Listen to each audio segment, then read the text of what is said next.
আসসালামু আলাইকুম ওয়া রাহমাতুল্লাহি ওয়া বারাকাতুহু। ইসলামের ইতিহাস ও সিরাত ইউটিউব চ্যানেলের পক্ষ থেকে আপনাদের সকলকে জানাই রমাদান মুবারক। আল্লাহ তাআলা যেন আমাদের এই রমাদান মাসের প্রত্যেকটি নেক আমল কবুল করেন, প্রত্যেকটি রোজা সঠিকভাবে আদায় করার তৌফিক দান করেন এবং তারাবিগুলো সঠিকভাবে পড়ার তৌফিক দান করেন। আল্লাহুম্মা আমিন। আমরা জানি যে এই রমাদান মাসের সর্বশ্রেষ্ঠ আমল হলো রোজা এবং আল্লাহ তাআলা ওয়াদা করেছেন এই রোজার প্রতিদান তিনি নিজ হস্তে রোজাদারদের দান করবেন ইনশাআল্লাহু তাআলা। আর এই রোজা হলো এমন একটা আমল যে বান্দারা শুধুমাত্র আল্লাহর জন্য এই আমল করে থাকে। অন্যান্য আমলের ক্ষেত্রে তো লোক দেখানো জিনিসটা আসতে পারে, কিন্তু যে রোজাদার প্রকৃতপক্ষে সেহরি থেকে ইফতার পর্যন্ত শুকিয়ে থাকে সে প্রকৃতপক্ষে আল্লাহ তাআলার জন্যই এই আমল করে এবং আল্লাহ তাআলা তাই নিজ হস্তে এই আমলের প্রতিদান দান করবেন বলে ওয়াদা করেছেন। আপনাদের সকলের কাছে একটা আবেদন যে রোজা এবং তারাউই এর পাশাপাশি আমরা একটু অতিরিক্ত টাইম এই রমাদান মাসে বের করবো ইনশাআল্লাহ, যার দ্বারা আমরা ইসলামিক লিটারেচারকে শিখবো ইনশাআল্লাহ তাআলা।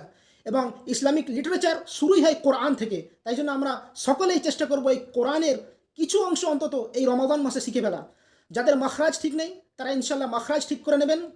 প্রত্যেক মসজিদে এই সময় কোরআনে হাফেজরা এসেছে আপনাদের তারাবিতে নামাজ পড়ানোর জন্য, তো তাদের থেকে আপনারা সময় করে মাখরাজটা ঠিক করে নিতে পারবেন ইনশাল্লাহ।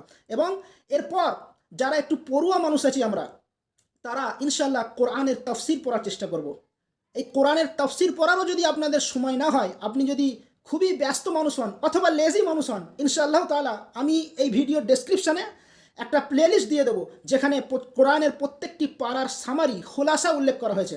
এক একটা ভিডিও 20 থেকে 30 মিনিট সময় আপনার নেবে। 20 থেকে 30 মিনিট যদি আপনি সময় আল্লাহর ওয়াস্তে একটু খরচ করেন প্রত্যেক রোজাতে, প্রত্যেক দিন এক পারা করে সামারি ওই ভিডিও থেকে আপনি শিখুন, দরকার হয় নোট করে রাখুন, তো ইনশাআল্লাহ 30টা রোজাতে আপনি 30 পারা কোরআনের খোলাসা অন্তত শিখতে পারবেন।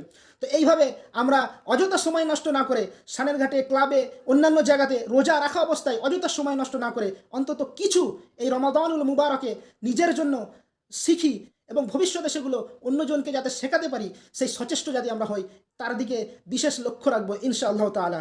আল্লাহ তাআলা যেন আমাদের সকলকে শোনার থেকে বেশি, বলার থেকে বেশি আমল করার তৌফিক দান করেন। ওয়া আখিরু দাওয়ানা আনিল হামদুলিল্লাহি রাব্বিল আলামিন।